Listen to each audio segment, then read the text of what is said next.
Bismillahirrahmanirrahim. Welcome back to Practicum Case Professional. Saya Fedra Nisa. Di sini saya akan menjelaskan terkait proses persalinan. Nah, untuk itu sebelum kita mengetahui nih bagaimana sih proses dari persalinan normal, alangkah baiknya kita mengetahui dulu apa yang dimaksud dengan persalinan normal itu sendiri. Oke, jadi persalinan normal adalah peristiwa lahirnya bayi hidup dan plasenta dari dalam rahim dengan presentasi belakang kepala melewati atau melalui vagina tanpa menggunakan alat apapun pada usia kehamilan 30 sampai dengan 40 minggu atau lebih dengan berat badan bayi 2.500 gram atau lebih dan dengan lama waktu persalinan itu kurang dari 24 jam yang dibantu oleh kekuatan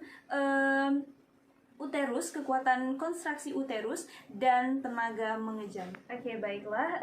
Ternyata persalinan itu juga dipengaruhi oleh 3P. Apa saja 3P ini? Yang pertama itu ada power atau tenaga, lalu yang kedua itu ada passage atau jalan lahiran. Lalu yang ketiga, yang terakhir itu ada passengers. Passengers ini keadaan bayi ya setelah lahir, presentasinya berapa, ukurannya berapa, beratnya berapa, dan lain sebagainya. Nah, untuk itu persalinan itu juga memiliki tanda dan gejala. Apa saja sih? Nah, yang pertama itu ada HIS. HIS ini konstruksi rahim. Lalu yang kedua itu adanya pengeluaran lendir bercampur darah.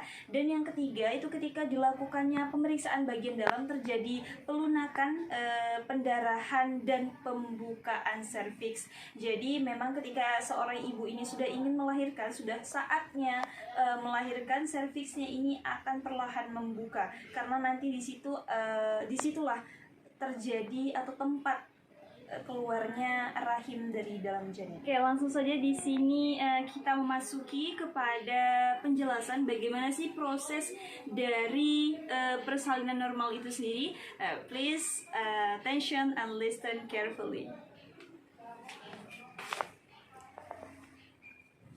Oke, bisa diperhatikan pada gambar ya. Jadi proses persalinan itu terdiri dari 4 stage atau yang dikenal dengan kala ya. Ada 4 kala. Apa saja? Yang pertama ini ada stage 1. Itu mulainya konstruksi uterus hingga mencapai bukaan lengkap. Oke, posisi bayi sudah seperti ini. Kepalanya sudah di ujung rahim, sudah menuju vagina. Nah, bisa diperhatikan di sini. Kala 1 itu dibagi menjadi 2 fase, yaitu fase laten dan fase aktif. Apa itu fase laten? Nah, fase laten itu dimulai sejak awal konstruksi yang menyebabkan penipisan dan pembukaan serviks secara bertahap. Pembukaan serviks hingga 3 cm berlangsungnya itu kurang lebih 8 jam. Lalu yang kedua di sini perhatikan ada fase aktif. Nah, apa sih fase aktif itu? Nah, fase aktif itu adalah ketika serviks itu membuka dari 4 cm sampai dengan 10 cm yang biasanya dengan kecepatan 1 cm atau lebih setiap 5 cm.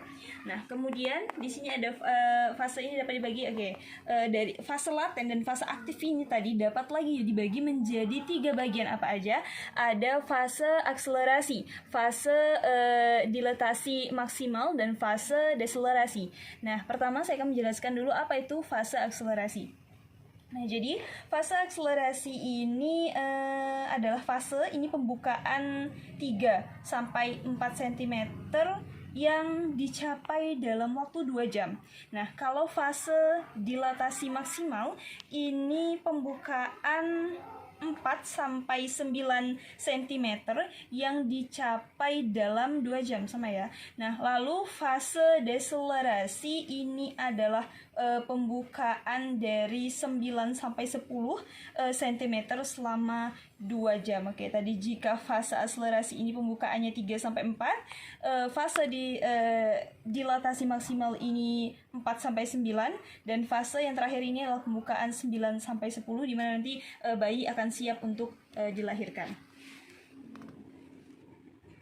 Oke, selanjutnya ada stage 2 atau kala 2 ya. Nah, kala 2 ini dimulai dari pembukaan hingga bayi lahir.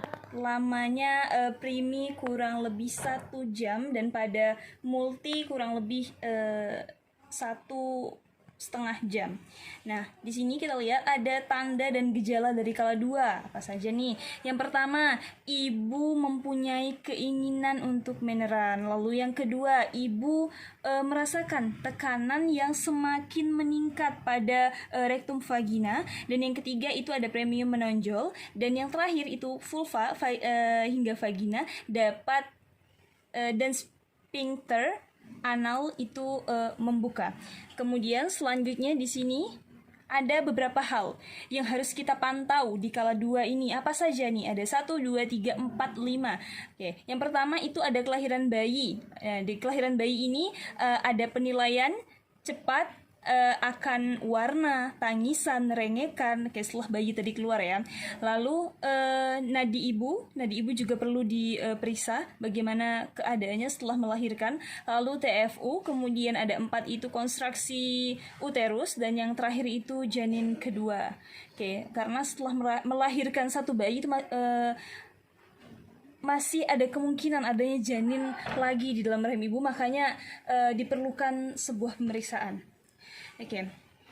Nah, di stage 2 atau kala 2 ini juga terdapat diagnosis kala 2 persalinan yang dapat ditegakkan atau dasar hasil FT yang menunjukkan yang pertama ini pembukaan serviks lengkap, dan yang kedua itu terlihatnya kepala bayi di interius vagina. Oke, selanjutnya masuki stage 3 atau yang dikenal juga dengan kala 3. Jadi kala 3 ini dimulainya setelah bayi lahir dengan lahirnya plasenta yang berlangsung 6 sampai dengan 15 menit. Manajemen aktif kala 3. Oke. Nah, di sini ada tanda-tanda keluarnya plasenta di stage 3 ini. Yang pertama itu ada semburan darah secara tiba-tiba, lalu ada tali pusat memanjang, lalu yang ketiga itu ada perubahan ukuran dan bentuk pada uterus. Oke. Selanjutnya ini ada keuntungan manajemen aktif kala 3. Oke, apa saja? Yang pertama itu ada kala 3 meningkat.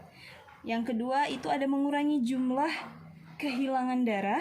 Lalu yang ketiga itu mengurangi kejadian retensio plasenta. Nah, yang selanjutnya ini yang harus dipantau ya pada kala 3. Jadi kala 2 tadi juga harus ada yang perlu dipantau, begitu juga dengan kala 3. Apa saja? Yang pertama itu ada kontraksi uterus. Lalu yang kedua itu tanda pelepasan plasentanya, dan yang ketiga pendarahan. Oke, jadi inilah poin-poin yang harus dipantau ketika memasuki kala 3 atau stage 3 ini tadi. Oke, yang terakhir stage 4. Nah, atau yang dikenal juga dengan kala 4. Ini masa 2 jam setelah plasenta lahiran yang perlu diobservasi. Nah, ada beberapa hal yang perlu diobservasi setelah 2 jam masa lahiran. Apa saja? Yaitu tekanan darah.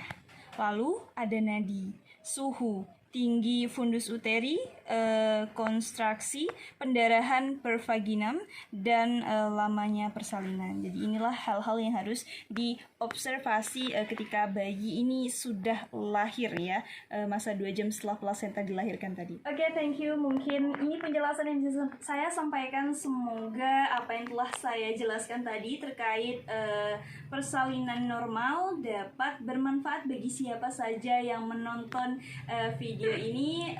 Dan terakhir, please like, comment, share, and subscribe. Assalamualaikum warahmatullahi wabarakatuh.